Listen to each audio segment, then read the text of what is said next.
It has been a long day with a lot of content, but this is the last of our formal panel sessions before we have a longish break and then dinner, of course, tonight. Innovation can disrupt entire markets and it can throw up new winners and new losers. You can think of Apple, you can think of firms in Asia that can innovate and can produce at low cost, like SunTech in solar panels, an amazing winning strategy. So our next panel is going to discuss innovation, and in particular how the supply chain can help drive innovation. And we'll follow the same approach. The bios are in the pack, of course, and the chairman you've met already this morning as a panelist. It's Andy Switke. Andy. Thank you. Is that on? Welcome back. I have a colleague who does a lot of public speaking, and he says, never be the first and never be the last. And so I'm going to find out if you're both, if that's a good or bad thing. So we have a really great panel. We're going to really go pretty broad. I think it's going to be, we're going to keep trying to tie it back to supply chain, but we have a very eclectic group. We've all been in touch over the past few months, and we've got a lot of ideas to share with you. I'll let the panelists introduce themselves as we go. You can see their names up here, but I think as far as backgrounds go, you know, to a certain extent, it's sort of like the panelists were clustered, and then there were 5 or 6 of us left over, and we all have really diverse backgrounds, so it's going to be really interesting to kind of see what happens. We're each going to do a very short presentation or a little talk, and then we're going to do some Q&A, I think with each other and maybe with you as well. But really, you know, we rearranged this so we can all see each other. It's one of the things I learned from the first panel is that you can see the person on either side, but you can't see the whole panel. But we rearranged so that we can have a discussion among ourselves, and so you'll be sort of listening in on us as we discuss. All right, so this is our panel. So what do design thinking, Australian meat, SpaceX, IP law, product portfolios, and the future of work have in common? And I think what you'll find is that it's actually a lot more, we have a lot more in common than you would expect. I'm going to talk just very briefly, you know, again, maybe just to reiterate the points about what design thinking is. You know, I talked before about this kind of magical intersection of desirability, viability, and feasibility. And we often talk about these as human factors, technical factors, and business factors, and the importance of making sure that as innovation happens, you align all of these together, and the importance of bringing together diverse points of view, such as, you know, you'll hear from the panel. I wanted to make sure that when we talk about design thinking, that we're not talking about products per se. Design thinking, and part of the kind of popularity and the reason that design thinking is becoming more prominent is that it's amazingly flexible. It really, but because it starts at this understanding of human behavior and because it takes into account technical and business factors, you can do all sorts of things. You can design services, financial services like you see on the left. You can design vaccine programs, needleless vaccine programs that can go anywhere in the world. You can create whole new brands like the wine brand in the States that you see on the right. So it's amazingly flexible. There are 2 really important tenets of design thinking. This is going beyond kind of the framework of it, but into the practice of it. And the 2 really important things about design thinking that I personally think are really, really important are collaboration and prototyping. So collaboration, we talked a little bit, actually each of the panels has really touched on this, but this is a picture from our office in Munich. It doesn't matter what they're working on, but I know all these people, and there is an ethnographer, there's a mechanical engineer, there's a software designer, there's a business strategist, there's a brand strategist. They all work together. This is very normal, and this is very normal for design thinking. So radical collaboration, getting people out of their comfort zone, getting them to work with colleagues from different backgrounds is really an essential part of design thinking. When you engage the whole organization and really root yourself in human behaviors, you can create some really great things. This is not one of them. I went to a friend's house, and his mother was going to babysit, and she's staring at this remote control, and she's saying, all I want to do is watch TV. And I look at this. This is an engineer, and maybe a room full of engineers, and no one ever said no. So engaging the whole organization, you can really design some great things, not like this. The other is prototyping, and I think in my experience, I mentioned this morning that do it right the first time. It's just impossible. Things evolve. You need to try things out. You need to build things in order to understand them, build to think. And so prototyping is just absolutely critical. This is a physical prototype, but we prototype everything. We prototype services, we prototype supply chains, we prototype everything. And one of the challenges on some of the more complicated projects is how do we prototype it? How do we know that this is going to work when it launches? This is a prototype for a surgical tool. It used to be a two-handed tool, and we were trying to explain to surgeons how this tool might be integrated as a one-handed tool, one-handed medical device. So the doctors really were not understanding it. So our engineer made this. This costs nothing. It takes no time, and it conveys the idea that became the final product. And you can see the lineage from a prototype that costs nothing, has no ego invested in it, and it becomes this product. Now there's a lot of steps in between, but the principle of creating rapid prototypes that are designed to teach you something is really, really important and really fundamental to design thinking. So not just building prototypes, but allowing yourself to fail. And I think we're going to come to the point where we talk a lot about how does management allow the freedom in their organizations to fail. So I posited this question this morning about supply chains being subservient to creatives, or whether supply chain is the engine that drives creativity. And of course, there are examples on both extremes. I think IKEA, for instance, manages to do an amazing job of creativity driven by their supply chain and their cost structure. Dell has a similar kind of story. There are lots and lots of examples out there. But for the vast majority of companies, it lies somewhere in between. Before the iMac, the computer on the right was sort of state of the art. Beige boxes, we all made fun of them, and that was the drive towards the lowest common denominator and the lowest cost, and we know where that led. So the other idea that I want to get across is that, and I think Paul will touch on this a little bit later, but really great ideas, they're actually really easy. There's a lot of methodologies to coming up with ideas, brainstorming. I talk about Post-its. I have a little blizzard of them up here. Ideas are really easy, but getting them to market and getting them to have impact is devilishly difficult. It is very, very hard to take good ideas and get them to market. This is one of my favorite examples of radical collaboration. This is some work that IDEO did with Steelcase. Our industrial designer worked with their manufacturing, the Steelcase manufacturing and mechanical engineers in the factory to figure out how to design this chair for the education market in North America. And it's got a lot of really great ideas and all of that. The ideas were actually the easy part. Figuring out how to make it and distribute it was the hard part, but it only happened because those people worked together. I have two, I'm going to finish with two examples. This is obviously Samsung TV. At the time, about 7 years ago, I was working with a big TV company in China, and they were trying very hard to catch up to Toshiba, Sony, Samsung, and at the time, Samsung was the #2 TV company. This TV really changed that. This is maybe 2006 or 7. This bezel is called Touch of Color. It's a very complicated molding process. It's a bunch of different shots, a bunch of different materials. It's very, very hard to make this happen.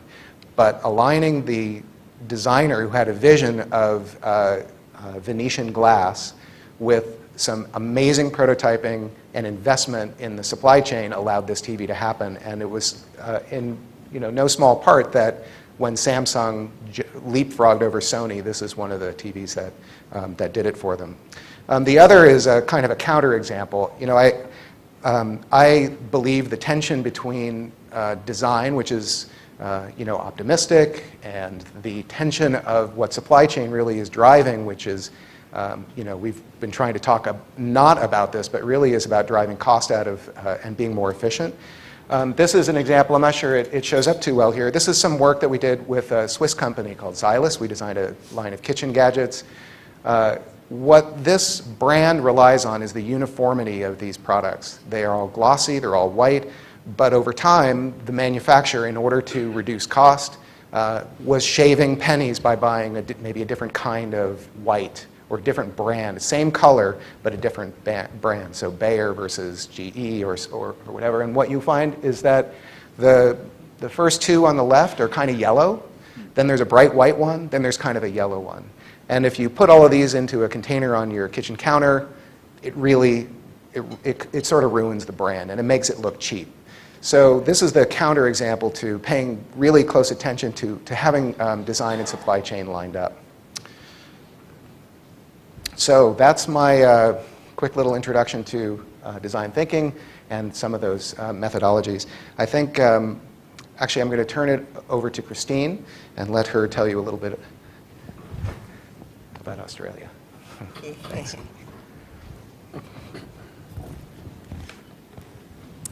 Thanks, Andy. Just by way of introduction, I thought I'd better tell you who Meat and Livestock Australia is, because we participate in supply chain innovation in a little bit of a different way to some of the rest of you. So we're a non-profit producer-owned organisation in Australia. We're a service company, and our responsibility is to invest in marketing and research and development for the benefit of the red meat industry. We're owned by producers, as I said, beef, sheep, lamb and goat producers in Australia. So none of the fancy things like camels and kangaroos, which people always ask me about, just those mainstream products that hopefully some of you enjoy on a regular, hopefully daily basis. Our job, as I said, in supply chain innovation is probably two parts that I wanted to just touch on briefly. Firstly, as an investor in innovation, we have to create our own innovation supply chain.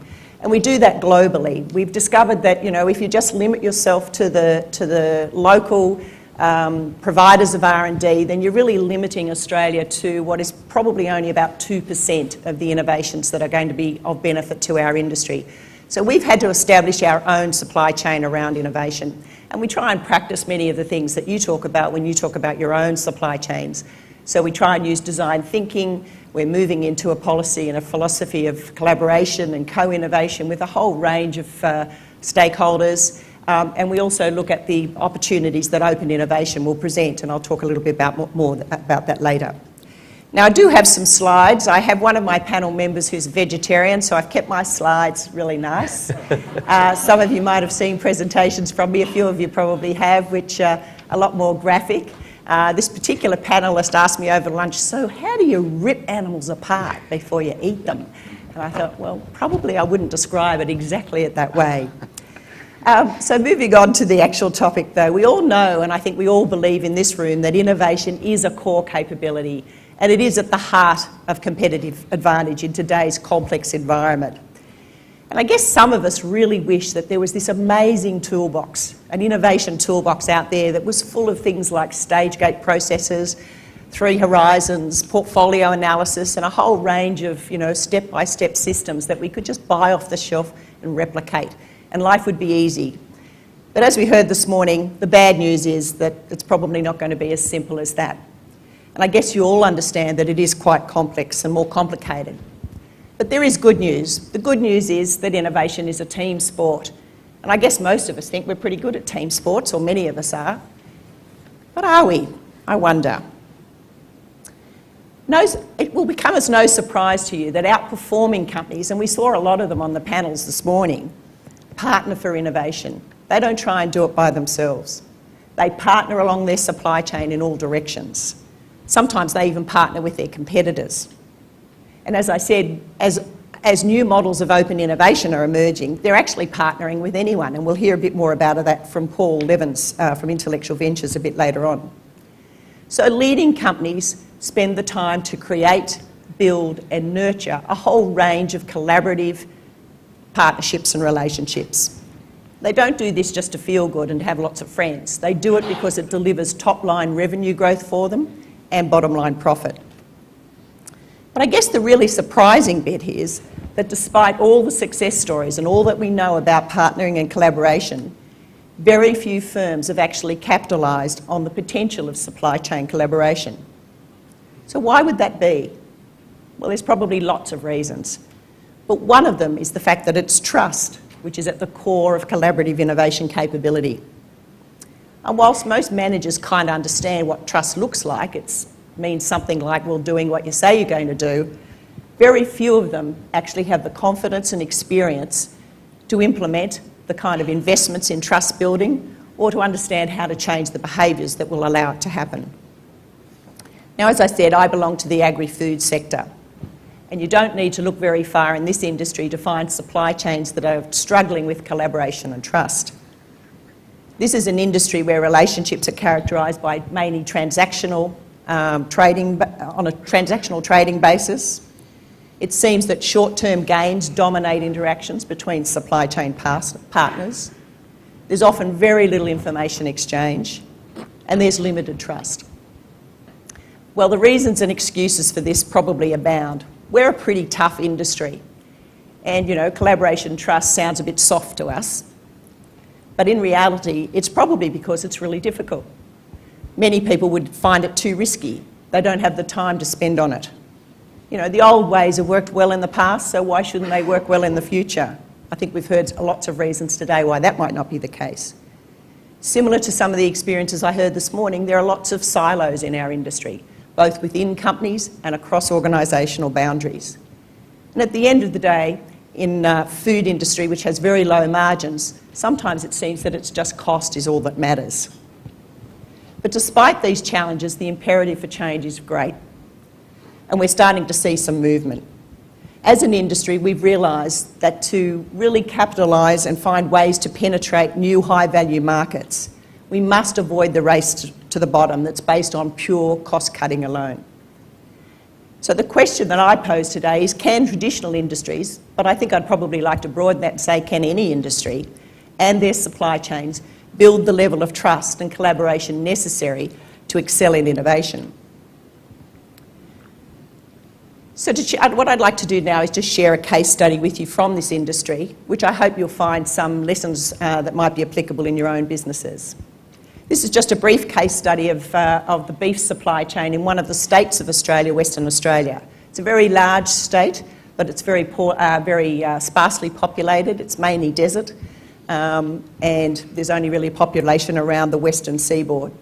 A couple of years ago, we did a detailed analysis of the Western Australian beef supply chain, and we found an industry that clearly was not performing. Prices for livestock were much lower in this state than they were compared to the national average. There was a failure to capture export markets. Australia is an export industry. We really punch above our weight, and we vie for first position in terms of being the largest exporter in the world with Brazil and New Zealand, Brazil for beef and New Zealand for sheep and lamb. So even though we only produce a very small amount of the world's protein in this particular area, we actually export more than most others. But this state had failed to capture this export market, and less than 40% of their product was actually going offshore, and there wasn't really very much opportunity for them to grow domestically. And this had resulted in many businesses within the sector being not viable. It was also obvious that there were a lot of dysfunctional cross-industry or cross-sector politics at play, and there was really a blame game taking place. And many people in the industry were looking for the silver bullet or even a government bailout. So, as I said, it was an industry that had little trust, almost no collaboration between the sectors. There was a lack of empathy between supply chain partners, and probably most disturbingly, there was very little awareness and probably not even much interest in what the customer was looking for. So we had to address the fundamentals. Now, Meat and Livestock Australia's role, in addition to investing in research and development, is also to be what I call an innovation systems integrator. What we try and do is facilitate supply chain innovation. So what we had to do was to think about ways in which we could stimulate innovation and a higher level of collaboration in this particular sector. One of the first things that happened was that we needed to find a safe place for the industry to meet, all parts of the supply chain to meet and have the conversations that they needed to have. So the West Australian Beef Council was formed, which had representatives from every part of the supply chain.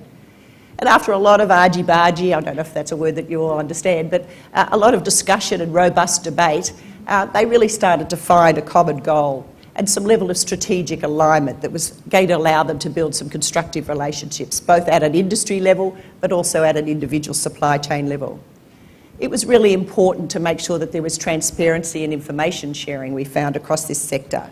We had to bust some of the myths about where value is created in the industry and, probably more important, where value is captured.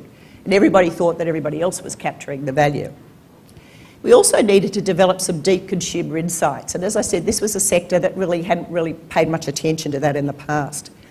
So there was a need for them to be able to make joint decisions based on really objective analytics rather than the kind of emotional fairy stories that they were debating amongst themselves beforehand. And finally, what we decided was going to be a really useful way, and it's a little bit what Andy was saying, you need to prototype some of these new things, was to think about some pilot studies where the new behaviours could be modelled and people could try out some of the new kinds of relationships. In setting up these pilot studies, and we're really just at this stage now, this has been going, this is a project that's been going for about 2 years, we wanted to apply some of the core principles that we think underpin supply chain collaboration. The first one is that supply chain partners really only should come together when there's genuine potential for value to be created. There's no point in supply chain partners trying to collaborate when there's no basis that's going to deliver any benefit to them. We also thought it was important to start with some sort of performance capability building. Rather than try and get into some of the softer areas or the scarier areas of collaboration and trust, it was important that supply chain partners felt that they were able to deliver to specifications, to do what they said they were going to do, and that this would give greater confidence that the relationships would be worth building further.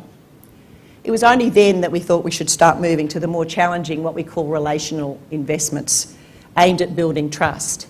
And the key principles that we used there was to look at information exchange at a deeper level, at a supply chain, an individual supply chain level, to look at ways in which partners could cross-fertilise their skills and capabilities and share some of those resources, and to, in the softer side of it, to think about how partners could actually demonstrate greater empathy for each other. And whilst, as I said, we're only just starting on this process, we're starting to see opportunities and evidence that these supply chains are now willing to take some risks and to build on and invest in collaborative innovation together. So it's early days. These things don't happen overnight. Sometimes you have to take 3 steps forward and then 2 steps back. If you're lucky, it might be 4 steps back. But things are starting to happen. And as I said, as we get these sorts of information exchange and consumer insights, there's this virtuous cycle starts to develop, and demand-driven value chains are starting to emerge. So in terms of building trust and creating the platform for change, the industry is really starting to see the value in investing in these sorts of things. So in summary then, what do we know? What have we learnt so far that I hope will be of some value to you? As I said, supply chains are key to a company's bottom line and future. But true innovation and competitive advantage doesn't happen if you just focus solely on the ruthless search for cost cutting and supply chain efficiencies. And I think some of the speakers this morning have really reinforced that view. What happens is that when companies and their supply chains start to build and create products and services that people need, want, and truly value, is when we start to see some opportunities for innovation. As I said, for collaborative innovation across supply chains to work, we believe there are now 2 important conditions. Firstly, there must be a shared commitment and philosophy for collaboration. Those of you who are familiar with John's work in terms of dynamic alignment know that not all customers and not all suppliers want to collaborate. In fact, I think, John, you suggest that less than 25% do. So it's important to pick the right partners for collaboration. And secondly, there must be potential for value to be created between these partners. There's absolutely no point, if you haven't got a common philosophy and if you can't see value created, in trying to invest in these sorts of relationships. So if you can't see it, don't bother. It's not worth it. As I indicated before, we also know that managers are attracted to relatively simple and codified systems and approaches to innovation. But what we need to help managers understand is that there's a more sophisticated approach around building a network of relational assets, both within organisations and across the silos, across functions, but also across organisational boundaries. But these relational assets depend on people, and like any form of social capital, they must be built over time. Deep levels of trust are required, and trust doesn't happen between inanimate objects like organisation, it happens between people. So trust must be personal and it must be authentic. And the role of the leader is to support the sort of investment in resources and create the opportunities to allow this to happen. We heard briefly this morning about talent management, and it's also critical here. So the skills and capabilities around trust and building strong collaborative relationships is the kind of talent that your supply chains will need for the future. So you must build this into your recruitment, recognition and reward programs, both not just within your own organisation, but also within your partners. So as we know, change can be challenging and often confronting, particularly when a paradigm shift is required. Collaboration, when it first starts, can be quite scary.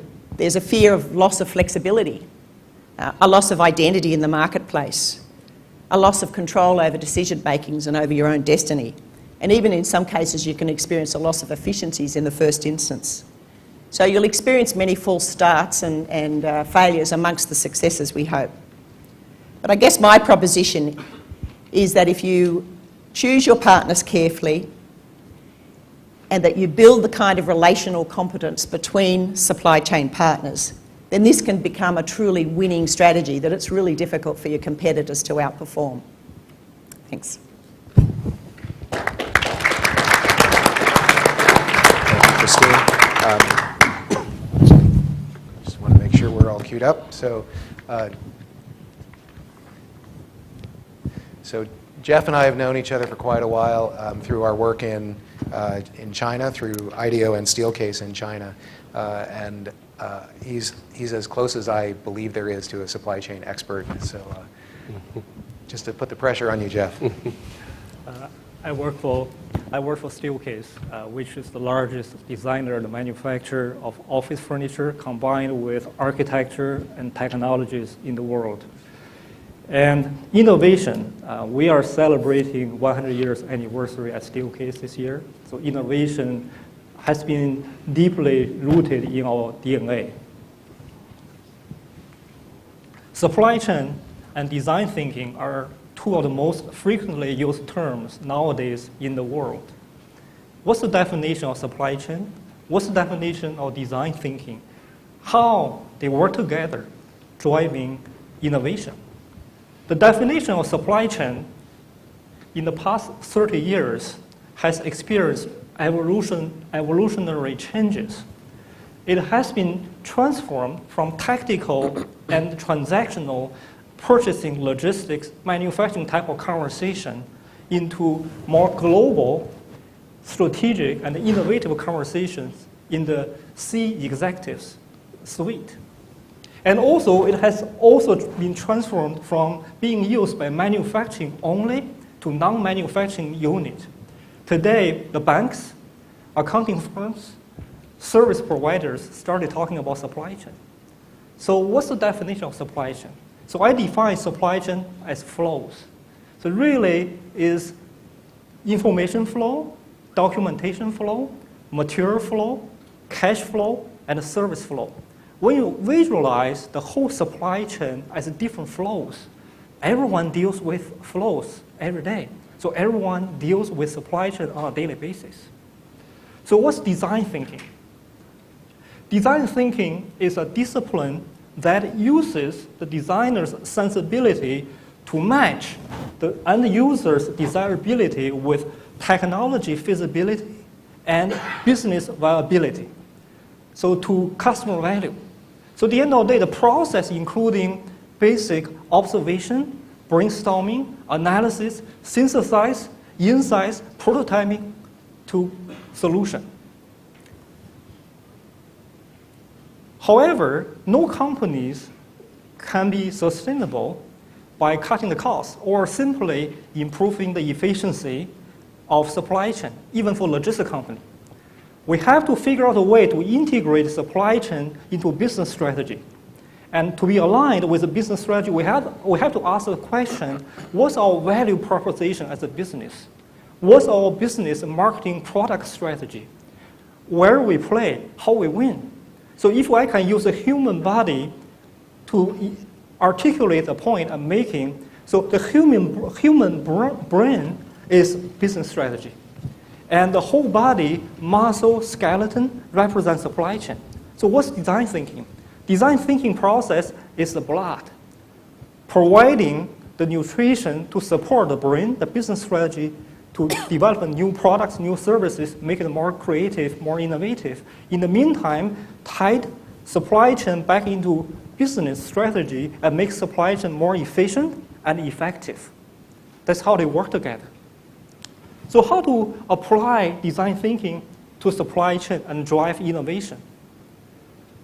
Supply chain and design thinking have something in similar.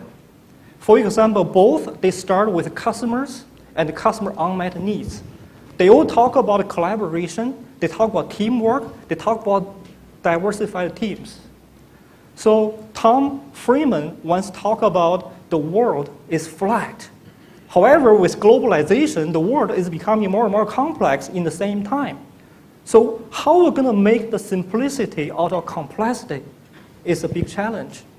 The best solution is innovation. So the question is how to drive the innovation culture. Unless we have an underlying culture of innovation, we cannot consistently and continuously develop new products and develop innovative products.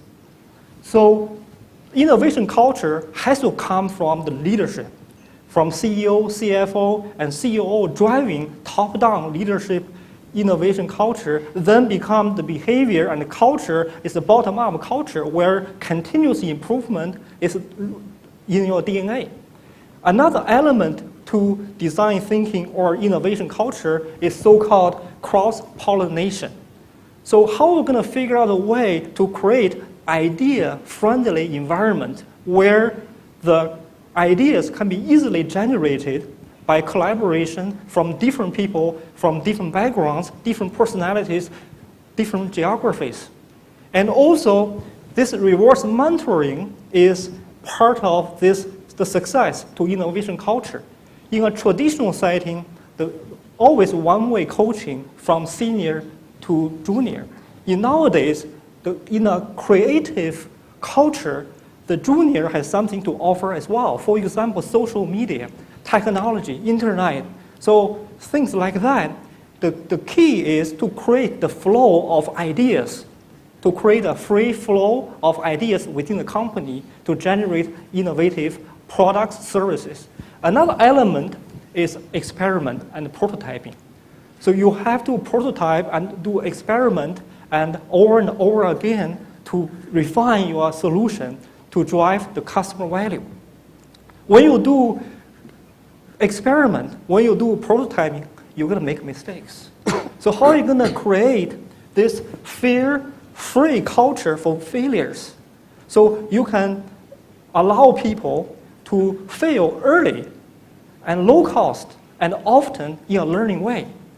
Then you can drive the whole innovation culture.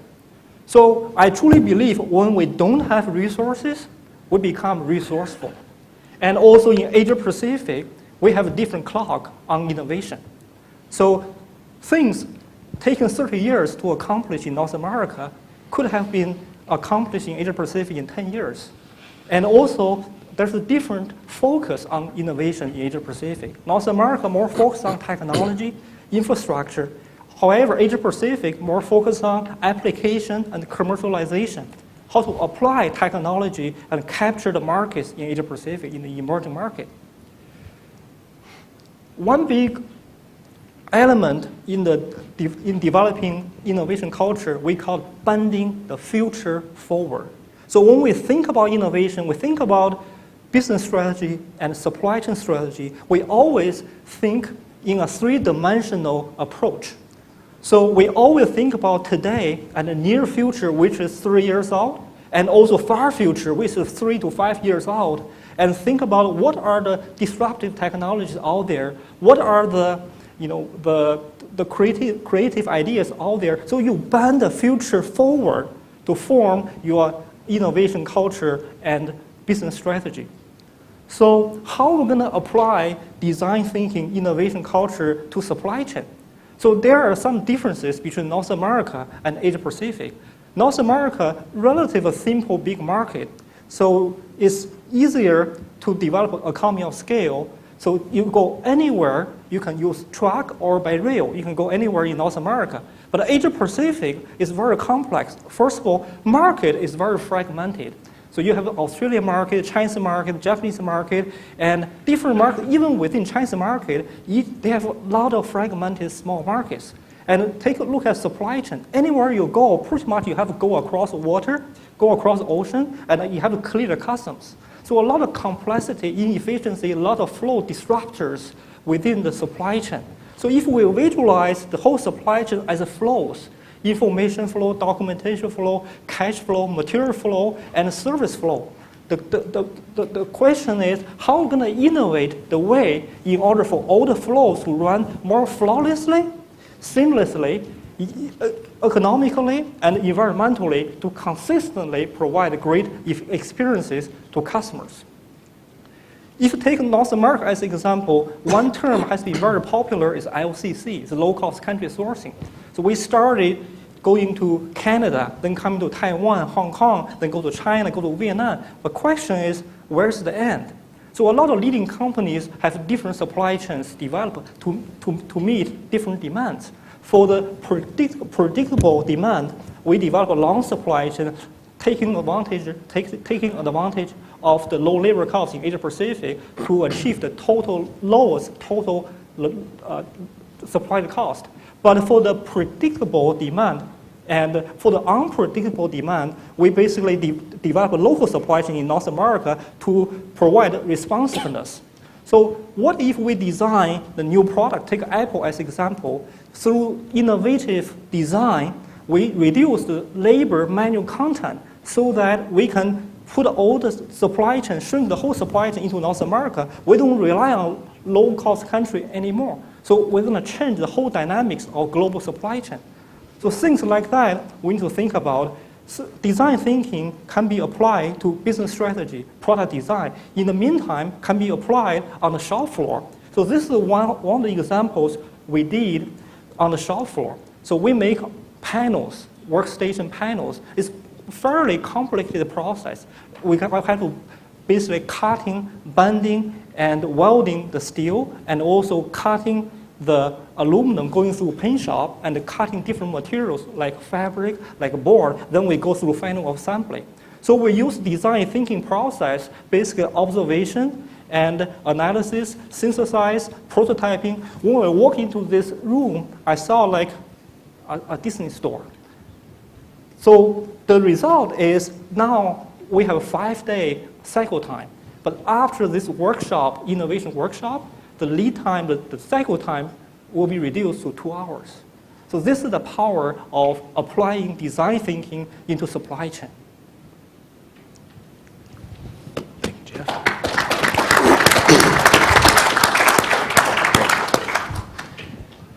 All right. Next, I think we have Paul Evans from Intellectual Ventures. Thank you, Jeff. Well, thanks, Andy, and right about now you start to wish you'd sent a different photo in. John, thank you for the invitation to speak at this. It's a real honour and a real privilege to be amongst such an esteemed company. The presentations have been just first class. I think everyone would agree to that. So thank you. I want to take you back to last Saturday for me.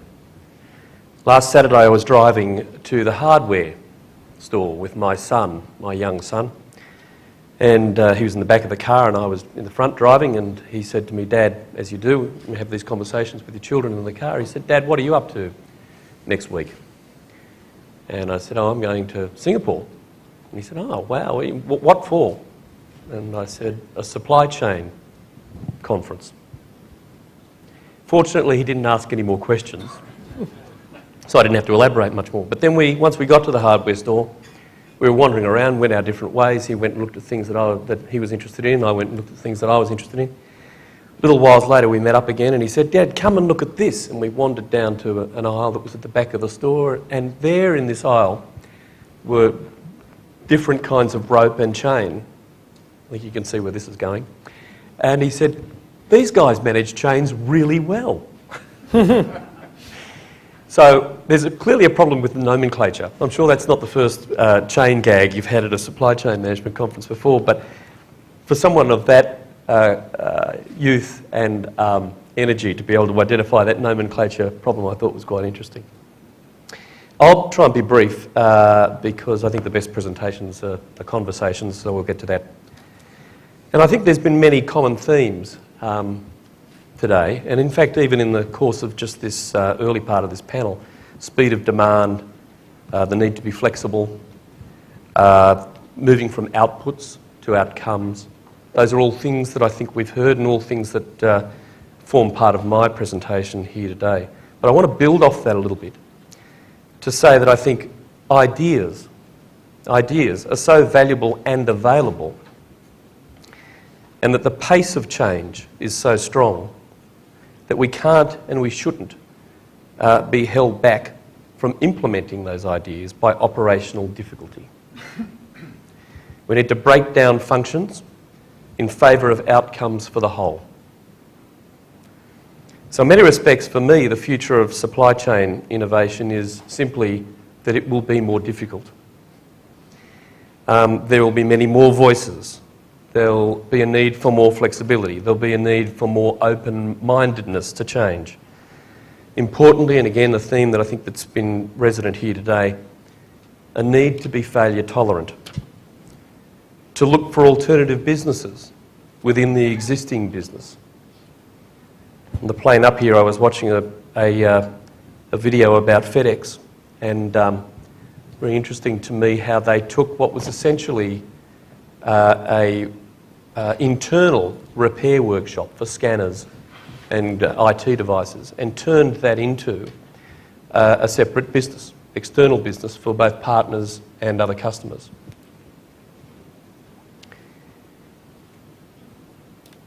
So in many respects, I think technology is forcing us to ask, what if?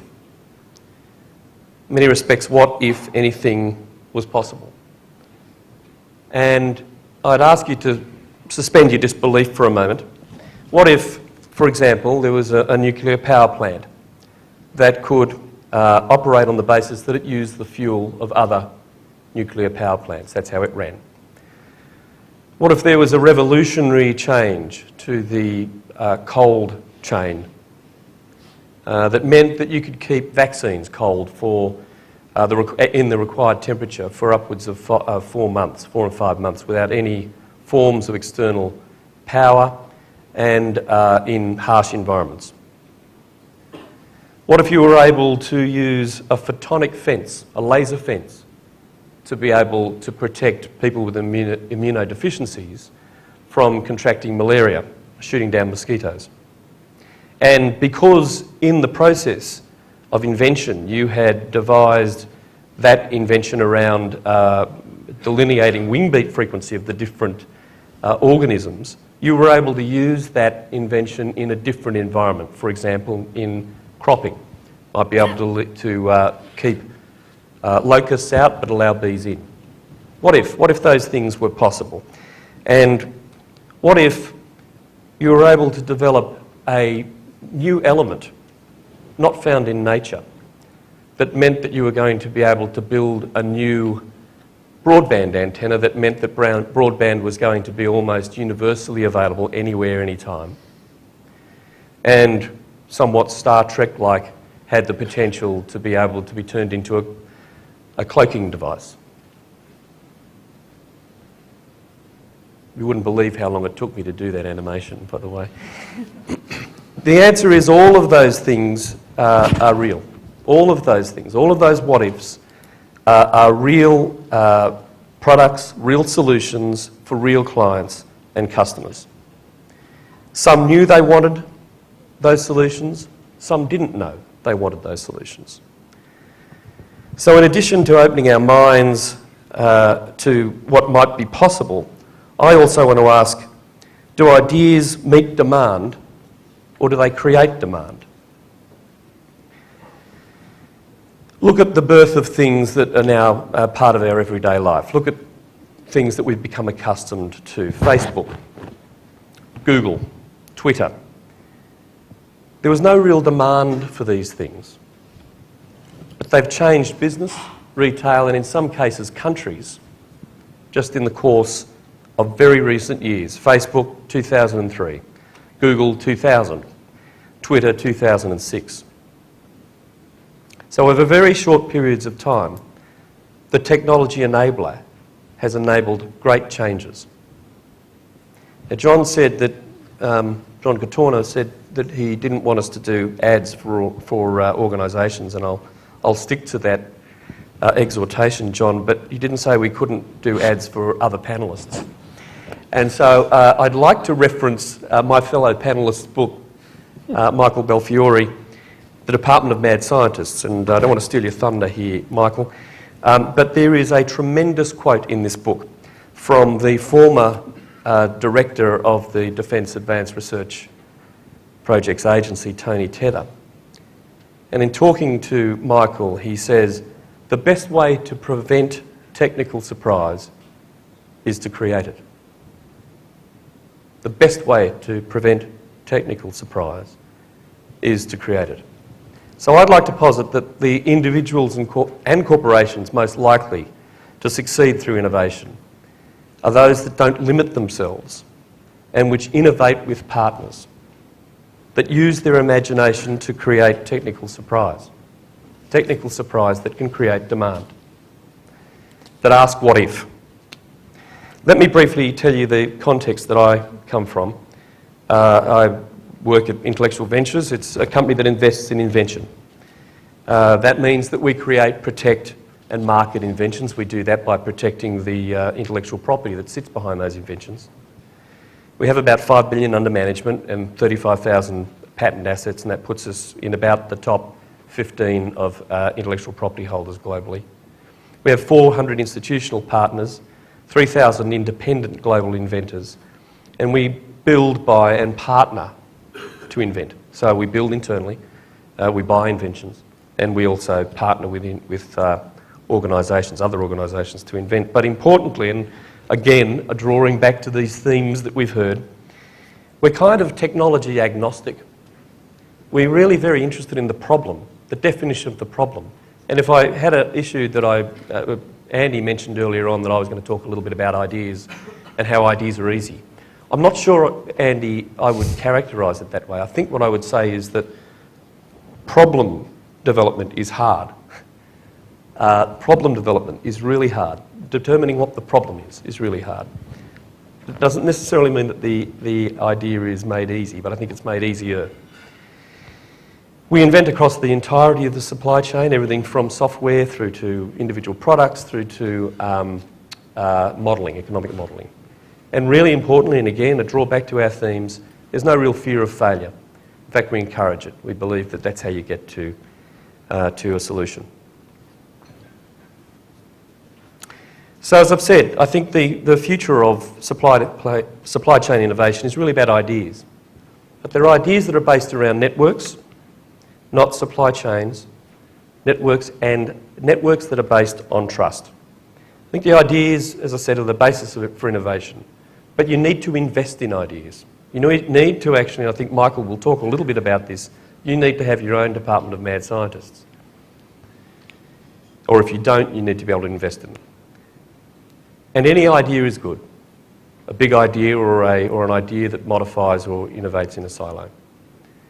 And as I referenced, I think we're talking less here about a serial chain effect as opposed to a network of networks. It's a supply network of networks as opposed to a chain that we're referencing here. You would have thought that these slides had been prepared together with Christine, but they weren't. A big feature of this, of my thrust here is about trust. I believe that the networks, in my observation, that innovate best, innovate most frequently, are the ones that trust each other, that have this trust. Because at the end of the day, trust is the foundation of the best relationships and behaviours. And finally, sort of drawing back to this point that I was making earlier on about the speed of the change in information technology and the things that we see around us in everyday life. The history of the internet over 40 years has really been a history which has been about innovation at the edge. The most open and innovative and networked platform, in order that customers can be producers and producers in some respects wind up being customers. How can I buy your demand? What's the method by which I can attract your demand? So I guess as a final way of wrapping up, and again, a theme I think we've heard earlier today, I think we need to take a total view of the supply network and really contemplate what that is, or contemplate it as being the business itself. The supply network is the business. Thank you.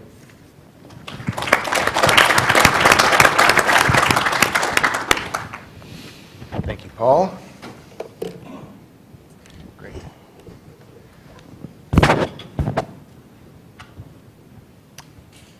I guess my other panelists don't exist. That's right. So I guess let me just introduce, you'll be hearing more from him later tonight.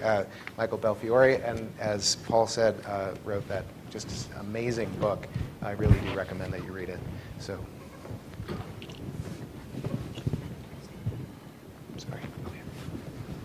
Hello. Is everyone still awake? Oh, man.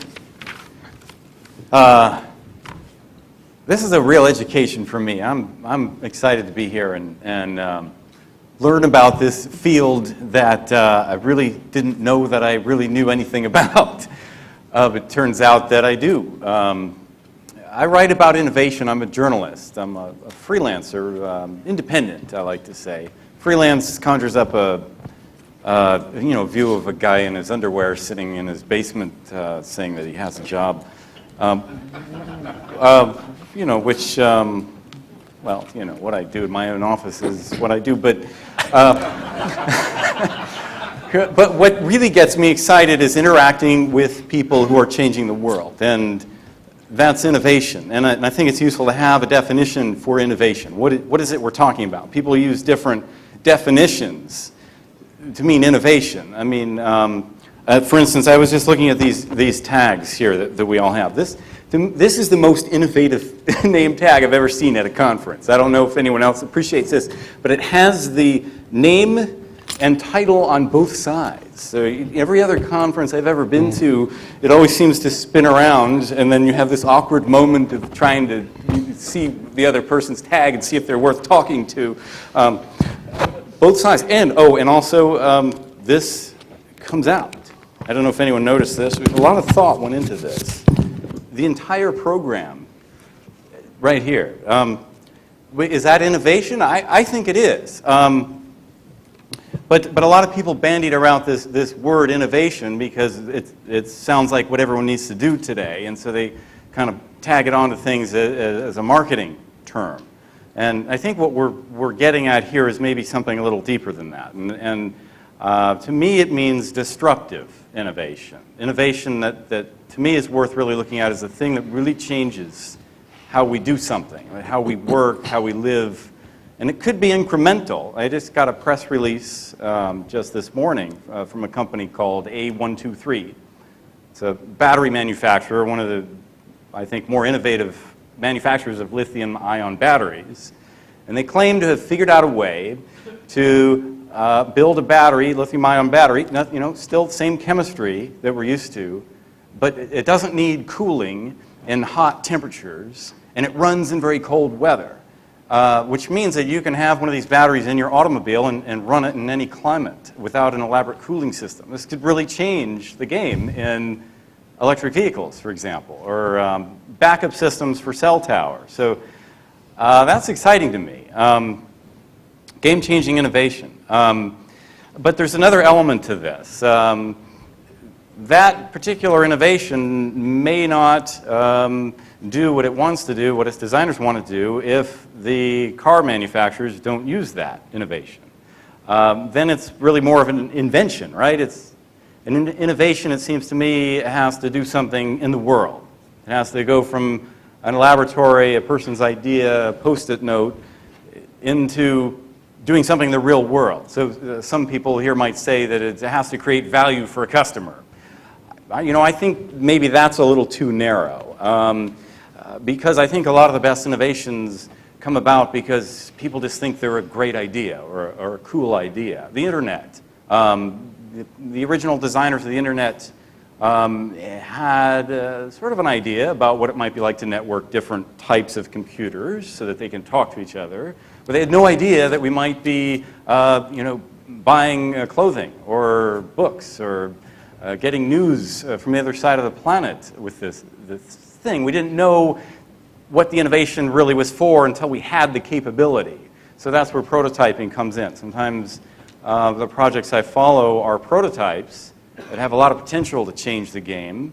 But are they really innovations yet? We don't know. We don't know what they're going to do. We don't know what other people are going to do with this new technology until the capability exists. So I think we need to allow the possibility that we're not always pleasing customers just yet. We're creating new capabilities that we can say are innovative, but we're not quite sure in just exactly what way, what impact they're going to have on the world. And there's also two forms to innovation I think it's important to look at. One is technological. We can all agree that a new type of battery is a technological innovation. But there's also innovation in thinking, and maybe this is what we're getting at with design thinking. Sometimes an innovation is a perception shift, that something really is possible that we didn't think was possible before, and that opens new markets. For instance, a field that I've been covering pretty closely is private space travel, commercial space travel, which before 2004, most people thought was a ridiculous idea. You needed billions of dollars and armies of engineers to get someone into space. In 2004, the very first privately built spacecraft was launched by a small company in the Mojave Desert and totally changed the game in space travel. It wasn't particularly new technology, but it shifted a lot of thinking. So, oh, wait a minute, these 35 people with a budget of $35 million sent someone into space? Wow, okay, I can invest in that. And that's why we have Richard Branson now running Virgin Galactic. He thought, well, I can do that. Those guys in the desert could do that. And in fact, he hired them to build the next prototype, which is now an operational vehicle, Spaceship Two, which you can all ride on starting next year if you have $200,000. So that's a type of innovation. That's a perception change. I think we can probably all come up with examples of this, where an idea which was thought of as crazy suddenly becomes feasible using existing technologies. So that's a type of innovation. What else was I going to talk about? Don't know the use for every.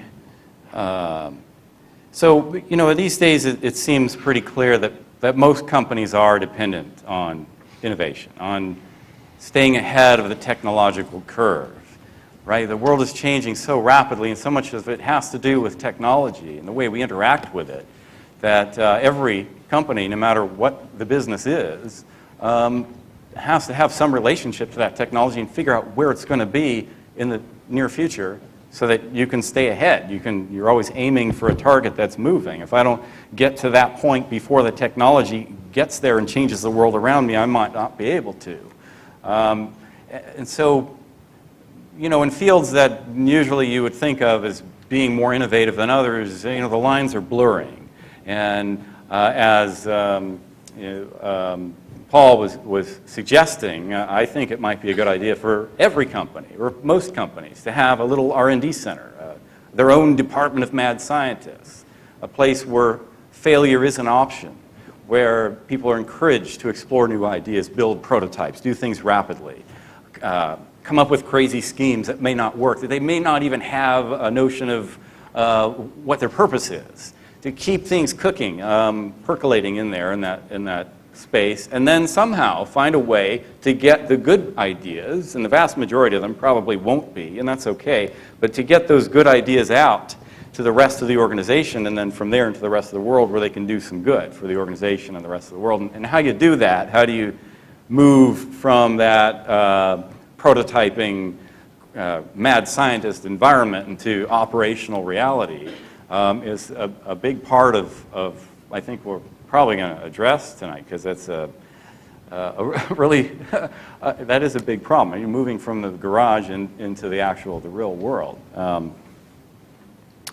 So just to close up, just to finish up, the whole notion of innovation, right?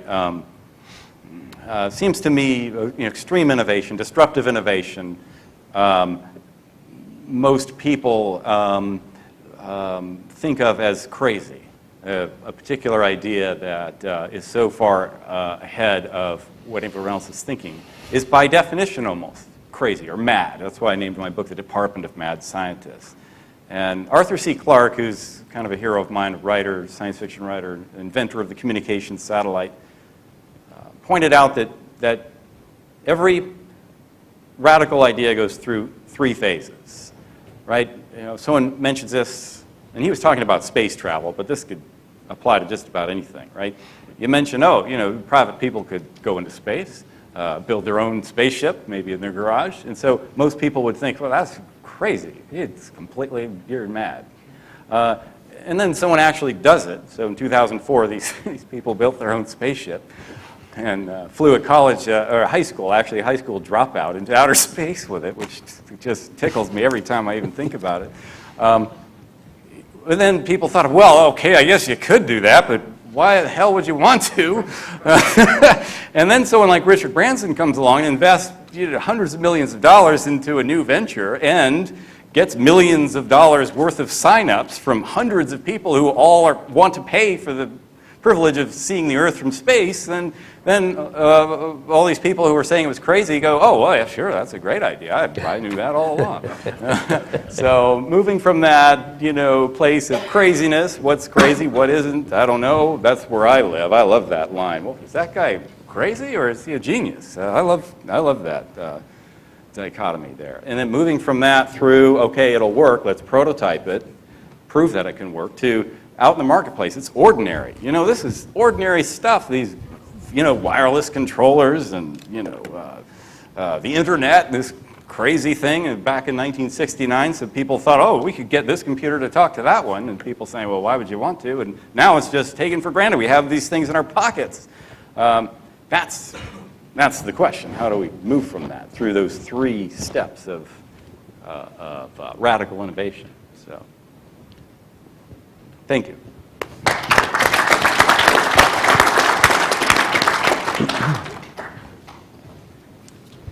I happened to talk to Michael the day that the SpaceX Dragon capsule was being captured by the International Space Station. It was a very exciting day. So next up is Bob. And Bob was for years the CMO at 3M. I'm a big fan, as you can tell. So.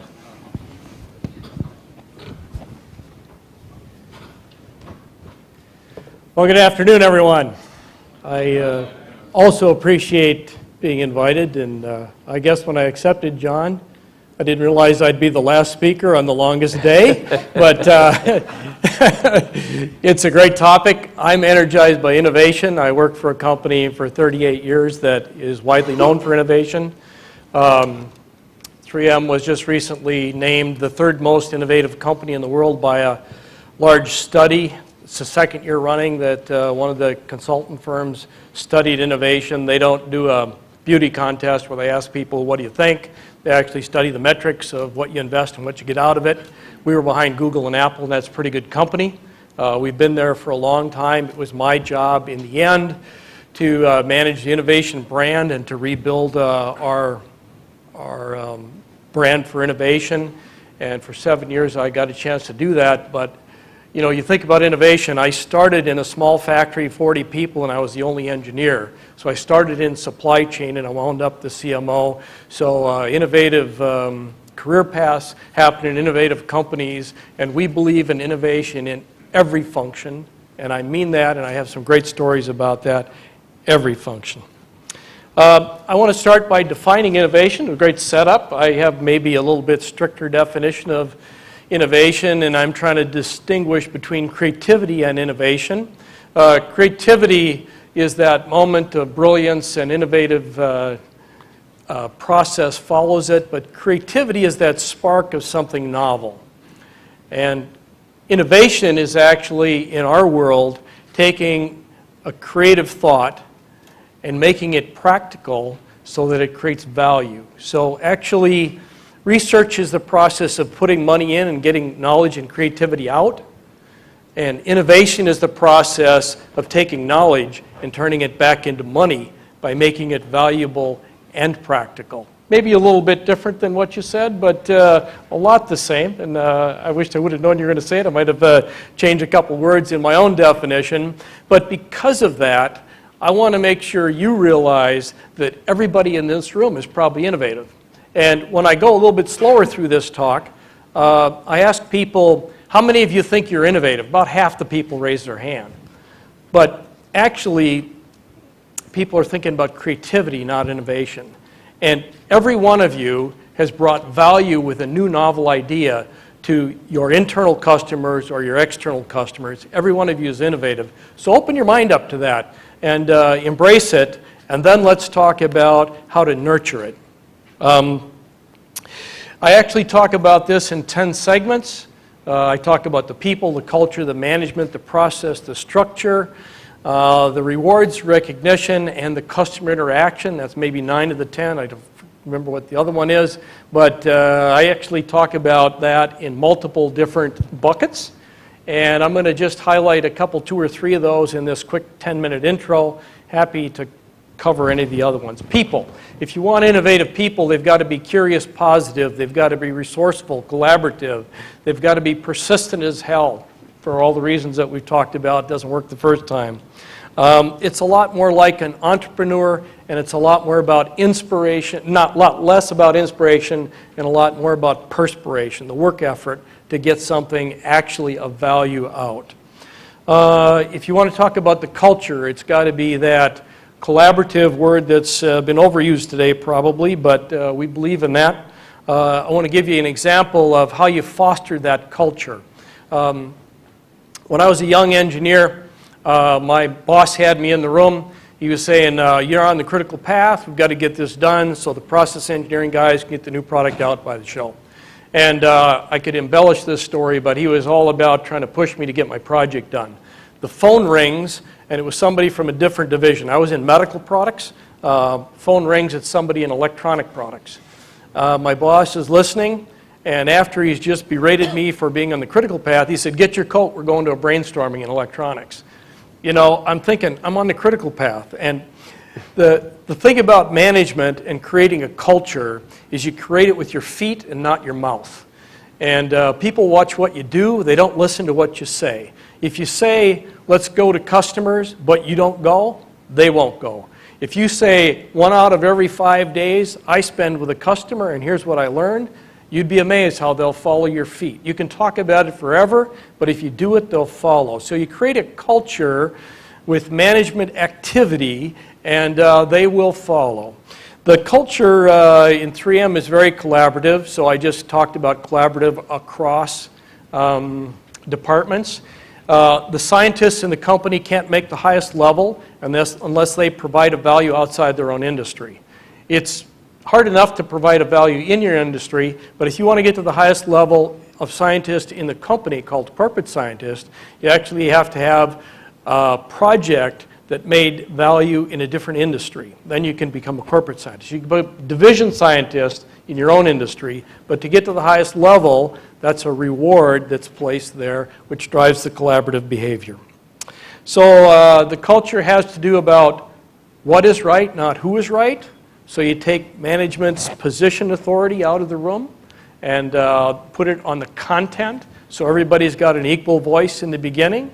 Then management has to decide the direction. It's additive. So you never have to diss somebody else's idea. No, I don't like that. Let's do this. It's additive. You say, well, what if we took that and added this? So that's a what if kind of statement I heard before. But it's always additive. And it's amazing how the poor ideas fall off the list and the good ideas continue. We talked a little bit today about creating a culture where there's no fear of failure. Now, I think when you say we embrace failure or we encourage failure, I think that's a step too far. Failure is never fun. So I don't want to give you the impression that failure is celebrated in 3M. It's a hard day when you fail. But there's no emotion around it, and I'll tell you the story of my first big failure. The very first part I drew at 3M was a big piece of steel. I drew it inverted left to right. It was the largest wasteful act I had ever committed in my life because I'm looking at this huge piece of steel that was meant to be the side of a piece of equipment, and it was trash. It was going in the dumpster. My boss called me in. I thought I was going to get my ass kicked. He said, "What did you learn?" And I didn't have a very good answer for that. So he sent me back out. He said, "In 30 minutes, I want you back in here with a good list of what you learned from what you just did." So I cobbled together a list. It was pretty lame, I must admit, in hindsight. But he took the list and he said, "Hey, this is pretty good. I'm going to share it with the rest of the guys to make sure nobody else ever has this experience." Now, I don't know if he ever did or didn't, but it made me feel like I'd contributed something and learned something from the failure. That's one of the reasons why we have a good culture of failure. We always ask, what did you learn? Second question he asked was, who have you been working with so that other potential failures aren't going to crop into your work productivity here? So I said, nobody. He said, well, I'm going to ask Bill if he'll spend a little time with you. So bounce your ideas off him to make sure that you've got a collaborative kind of resource, an older guy that had more experience than me that was going to help protect me. So that was the second step. Third step is he said, what are you going to do different next time? That was a hard answer, but that's a good question to ask. And lastly, he applies the pressure. He says, okay, how are you going to catch up? You're 3 weeks behind now, and you need to catch up. How are you going to do that? So it's not fun to fail in the company, but there was no kind of emotional energy around it. It was about learning and catching up. So that's one of the ways that management creates the culture to eliminate the feel of failure. We have an important rule called the 15% rule we invented back in the 70s, where everybody's got a chance to spend 15% of their time on any project. A great example of that is about 4 or 5 secretaries on the executive floor were all into crafting, putting together books and scrapbooks and whatever. They applied for a Genesis grant, got 50 grand from a committee that has excess money. These secretaries went to a crafting show with all the stuff cobbled together from the different divisions and kind of proved to us there was a mini business there that should be invested in the crafting market, which we had never participated in. So there's investment there. There's the message of everybody's expected to create innovation, and there's resource to get it done. The 15% rule, hundreds of great examples of products that came out of that. I usually get a bunch of questions. The last thing I want to cover, and I think I can still make my 10 minutes, is customers, because we always talk about this. Customers won't innovate for you in your field except for rare exceptional circumstances. If you go to a customer, whether they're internal or external, and ask them, hey, what product do you need? In 3M's world, they say, well, that 5-yard roll isn't long enough. I could usually use a 10-yard roll in my job. Or the 1-inch wide isn't wide enough. I usually need wider. They provide product incrementalization because that's what they can see. They can see your product and they can change it. Maybe it's a value and maybe there's some more market share you can have by that. It's not bad, but it isn't going to get you to an unarticulated need. The big innovative wins come from unarticulated needs where you solve a problem people didn't know they had. Andy never knew that he needed a Post-it note to organize not only his personal life at home, but also his professional life. Thank you for all the comments today. But, you know, nobody ever articulated the need for a sticky note. Nobody ever articulated the need for a film in every handheld device that's battery operated that doubles the screen life or halves the battery size, whichever way you want to look at it. That's our largest business. It's in every pocket in the audience, on every laptop. And half the TVs in the world and all of the tablets have our film, which doubles the battery life for your device. That's our largest business. Nobody ever articulated that need. So how do you find unarticulated needs with customers? You don't ask them about product because you're trying to uncover a problem, not a product. So my favorite couple of questions. When you learned the job, what was the toughest thing to learn? When you're teaching somebody new, you know, what's the hardest thing for them to accomplish? When you have a bad day, what's a bad day?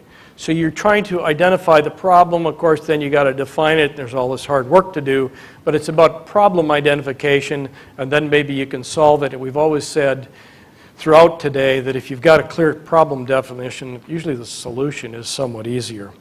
Another thing is you have to try what they're doing. You have to live in their space. You have to know the customers. And I'd be interested in a show of hands, because this is a logistics conference. How many of you have ever driven a forklift truck? Raise your hand. That's pretty good. It's damn hard, isn't it? You know, when you see a guy whizzing around and, you know, in and out fast, it looks easy. You try it once. Man, I wasn't very good in the beginning when I tried that in the factory. So try what they're doing. You got to observe them in place. It's a hands-on experience. And you've got to ask the right questions to uncover the unarticulated needs, because the unarticulated needs are where the big wins come from. I think I did it in 10 minutes, and I'd be happy to answer questions now as we start the panel, but for sure I'm around for these next couple days, and I work better after a glass of wine, so catch me tonight. Thank you.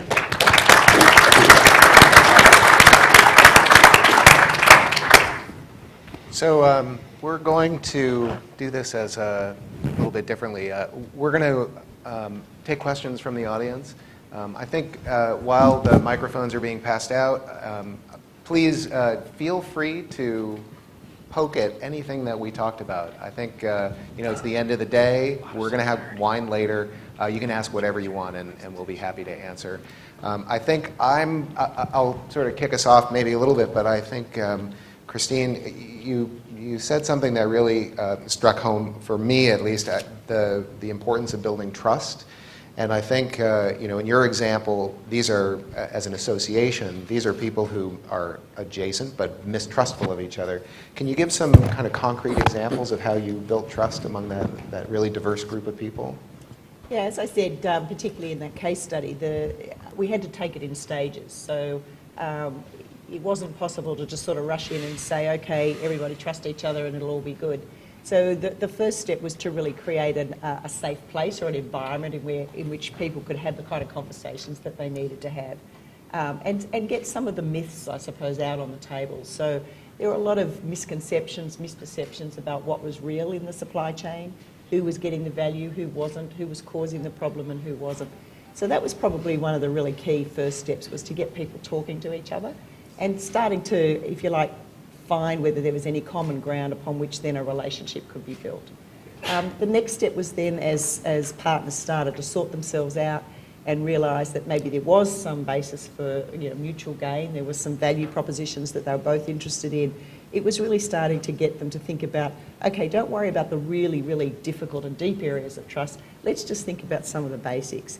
So if you're going to work together as supply chain partners, what is it that you need from each other? What are you going to promise or to commit to or say that you're going to deliver? And then let's work on the performance capability around delivering those. So was it small steps that built the trust and led to larger steps? Yeah, and I think, as I said before, that, you know, these sorts of collaborative relationships are only worthwhile if you find a common ground and if you find that there is value that you can create together. There's no point in really trying to pursue this if it's just a nice thing to do. There has to be a commercial driver behind it as well. I admire the Steelcase supply chain and how they create value and trust among their suppliers. I think, how do you, in the industrial setting, how does that work? We always involve suppliers in our collaborative workshop. So when we talk about ideas, talk about products, we involve basically cross functions, including internal experts and external experts. So we work together. So the more diversified team, the better setting, the better result. So I'd try and reduce it, from our framework, it's really our success is invested in yours. Right? So, that for me is the basis of a trusting industrial relationship. Our success is massively invested in your success. That's a great way to put it. Any questions from the audience? We can keep riffing for a while. There's no shortage of things to talk about. Well, talking about trust, I've been seeing established organizations. A good example is NASA, National Aeronautics and Space Administration, has had to develop a new capability for getting to space because they don't have their own vehicles anymore. And so they've been trying to find other suppliers for this capability. And a big part of their shift in thinking has to do with thing about trust, which is, this is a radical idea, right? It seems really basic, but this, oddly enough, NASA hasn't done this before. Let's not pay somebody until they demonstrate a capability. You know, the normal way of doing things for NASA was just, they would just shovel a pile of money at somebody like Lockheed Martin or Boeing or somewhere like that and just keep pushing money at them in the hopes they would develop something that would fly. Now they're saying, well, wait a second. Maybe we shouldn't pay them until they actually reach some milestone that demonstrates the capability. And so they'll keep advancing the payments as the company advances. So it's a way for both organizations to develop a degree of trust. So that's something that I've been tracking recently. One of the things that we talked about before from a supply chain point of view really is that the NASA model, one bolt made in every congressional district in the United States, is really not a very good recipe for having something come together that works. Do you see the example of SpaceX maybe causing maybe the U.S. to, and maybe the world to sort of rethink that model? Yeah, I mean, for sure. But, the thing about NASA was it was really established ultimately to get people to the moon by any means necessary.